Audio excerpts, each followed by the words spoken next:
You know when you give a toddler an unplugged video game controller? Oh, yeah. Like they're mashing the buttons and they're leaning into the turns and they're just absolutely convinced they're driving the car on the screen. Right. Meanwhile, the machine is just completely playing itself. Exactly. And it's adorable in the living room, but when you zoom out to how we manage artificial intelligence today, that unplugged controller is kind of everywhere. Yeah.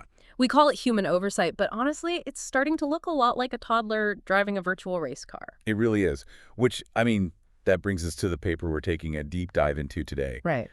M. Chenna published this fascinating framework in 2026 that actually tries to measure whether that controller is plugged in. Okay. And they call it the meaningful override rate, or MOR version 0.1. Got it. So the core mission here is to basically crack open this illusion of, humans in the loop. Because every tech company claims they have a human supervising the AI, right? Oh, absolutely. Yeah. But if I'm a company, I'm going to argue that having an employee hit confirm, I don't know, 1,000 times a day proves that they're reviewing the work. So why is Chenna saying that doesn't count? Well, because proof of presence isn't proof of command. Oh, interesting. Like hitting confirm all day only really tells you the human hasn't fallen asleep at their desk. Right. So the meaningful override rate, it demands that you measure use, not just technical capability.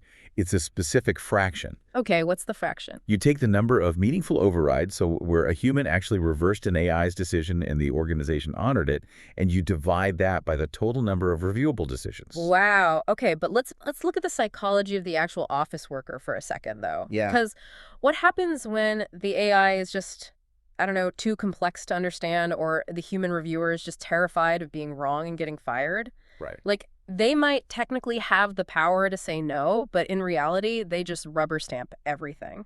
And that is the exact trap Chenna highlights. Because if the override rate is 0, because the human always defers to the machine, then there is no actual oversight happening. Wow.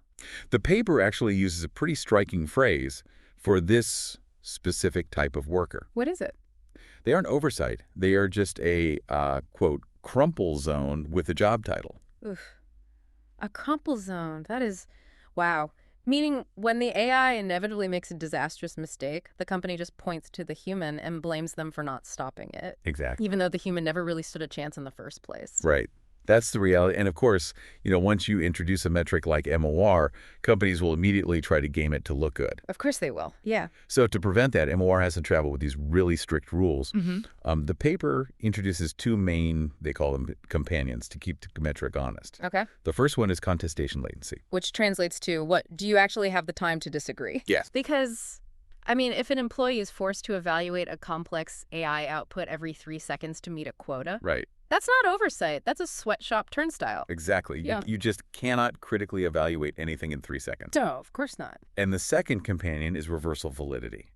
So when the human does override the machine, we need to know they were actually right more often than the machine would have been. Oh, I see. Because high override rates are totally useless if the human is just constantly making things worse. Yeah, that makes sense. So we need proof they had time and proof they were actually right. Right.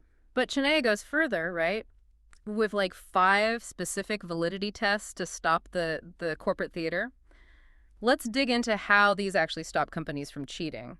For instance, there is a rule demanding an explicit denominator. Yeah, so take that explicit denominator rule. Yeah. Companies love to put out PR saying, our humans caught 500 AI errors today. Right. But if the AI made 5 million decisions, 500 is a literal rounding error. Wow. You have to know the total pool of decisions to know if the oversight is actually statistically meaningful. Right. Which is why you also need a stated sample of at least 100 decisions, all from one specific workflow. So you can't just cherry pick the wins across 5 different departments to make yourself look good. Exactly.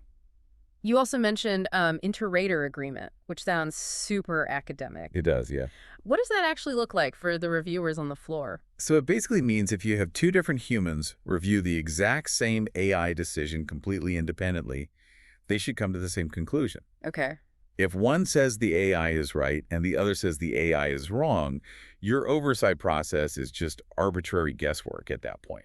That makes total sense. Like, if the humans can't even agree, they aren't providing any kind of ground truth. Right. The standard just isn't reliable. Mm. And finally, you have to pre-register what meaningful actually means before anyone even looks at the results. Oh, so it's like calling your shot in pool before you strike. Ex- You have to point to the pocket before you hit the ball. Otherwise, the company can just, I don't know, quietly move the goalposts after the fact to make their oversight look successful. Yeah, because without that pre-registration, the metric just becomes, well, as Chenna writes, an anecdote wearing a percent sign. An anecdote wearing a percent sign. I love that. So Yeah. if we take this entire framework, right, the MOR, the contestation latency, the validity tests, Chenna ends the paper with a pretty wild falsifiable wager. Yep, they do. They predict that across real deployments today, if measured honestly, the MRR of most of what is sold as human oversight sits near zero. Near zero. I mean, virtually all enterprise AI right now is essentially running on autopilot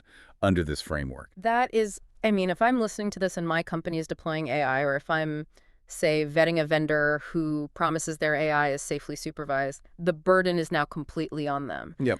I can just ask for their meaningful override rate. Like, show me the numbers based on these exact strict rules. It's a highly specific tool to just cut right through the marketing language. Yeah. Wow. Well, let's take this all the way back to our toddler with the unplugged controller. Okay. If MRR testing actually becomes the standard, and we discover that humans just inherently rubber stamp AI because it operates too fast, or it's too complex, or, we're just terrified of being the crumple zone, Yeah.